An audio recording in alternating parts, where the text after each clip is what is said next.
হানিমুনের জন্য আদ্রিতকে নিয়ে প্লেনে করে ভিন দেশে পাড়ি দিলেন কৌশাম্বী। আগের ভিডিওতেই আপনাদের জানিয়েছিলাম খুব শীঘ্রই হানিমুনে যাবেন কৌশাদ্রিত। হয়তো অষ্টমঙ্গলা থেকে ফিরে আসার পরই তারা যাত্রা করবে, আর সে কথাই সত্য হলো।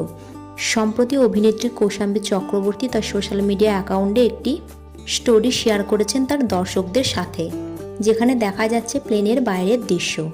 অর্থাৎ প্লেনে টেক অফ করার আগের মুহূর্তে তিনি জানালার ধারে বসে ভিডিওটি শ্যুট করেছেন। বোঝাই যাচ্ছে তারা পাড়ি দিচ্ছেন হানিমুনের জন্য।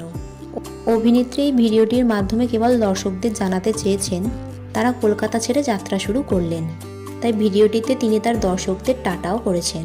এখন দেখার বিষয় হলো কোথায় যাচ্ছেন তারা। খুব সম্ভবত তারা যাবেন মালদ্বীপ, ইটালি অথবা সিঙ্গাপুর। যদিও নিশ্চিতভাবে এ বিষয়ে এখনও কিছু জানা যায়নি।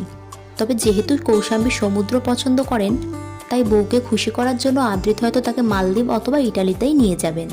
তারা একসাথে খুব ভালো সময় কাটাক এবং সুস্থভাবে ফিরে আসুক, এই কামনাই করি। সো বন্ধুরা, এ বিষয়ে আপনাদের বক্তব্য কি নিচে কমেন্ট সেকশানে জানাতে ভুলবেন না।